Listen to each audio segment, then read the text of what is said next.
Bom dia, vereadoras e vereadores. Bom dia, presidente. Eu venho primeiro agradecer aqui a oportunidade que me foi dada pela dona Lourdes de defender um projeto que trata de saúde, fibromialgia. Dizer da minha admiração e do meu carinho por essa vereadora desde 2005, já com um trabalho fantástico em justiça social, enfim, muito carinho e uma enorme admiração pela senhora, dona Lourdes. Agradecendo a oportunidade. Fibromialgia, vamos lá. Eu tenho um primeiro... Pode passar e já deixar nesse segundo isto.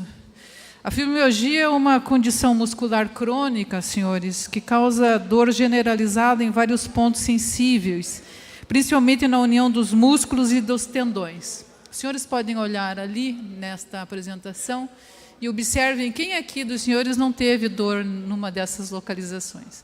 Eu tenho certeza que aqui entre nós temos certamente alguém sofredor de fibromialgia, talvez muitos até. O Colégio Americano de Reumatologia estima que a fibromialgia afeta de 3 a 6 milhões de americanos, cerca de 2% da população dos Estados Unidos. Aqui no Brasil não temos pesquisas, mas imagina-se que esteja em torno dessa porcentagem também.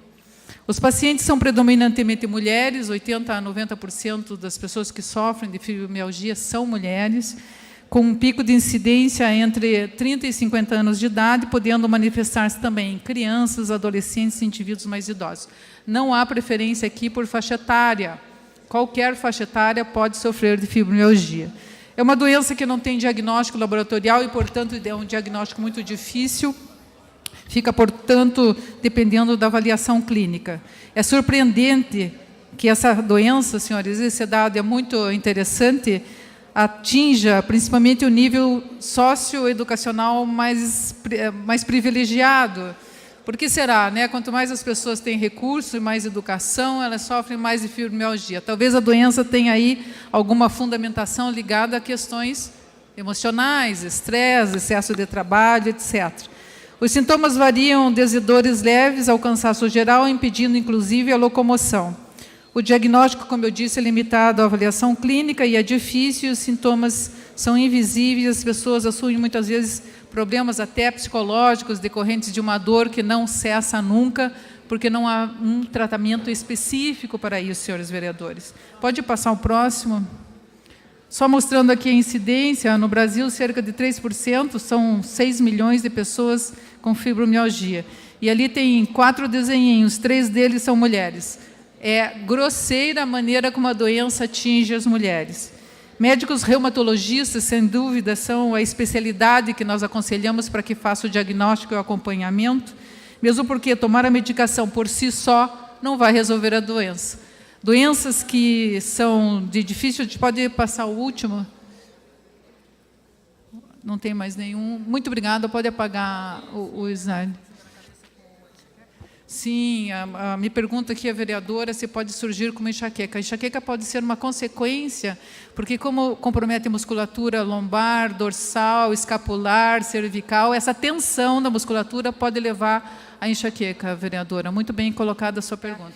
Então, o que de um modo geral acontece no diagnóstico da fibromialgia? É um doente que é acompanhado de maneira crônica, por longo prazo, porque a doença é crônica. E o diagnóstico é feito de maneira contrária, ou seja, nós afastamos os diagnósticos diferenciais.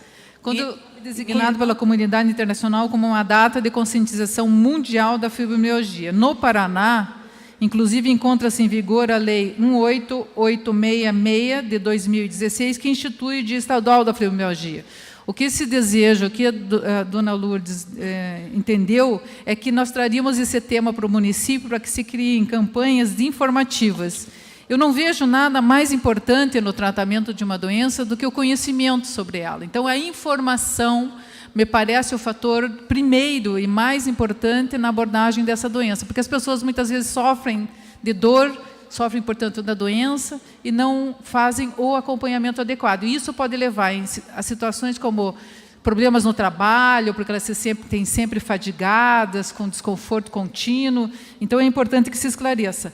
A Semana de Conscientização sobre a Fibromialgia tem como objetivo, portanto, além de informar os pacientes acometidos pela patologia, conscientizar toda a sociedade sobre a importância do diagnóstico e a difusão das demais legislações já existentes que garantem serviços e benefícios específicos ao paciente. São atletas profissionais, por exemplo, olímpicos, que treinam de forma intensa e contínua, sofrem muitas vezes de fibromialgia. Não que a atividade seja a causa, mas muitas vezes o fator atividade física não é impeditivo para a doença existir, para acontecer.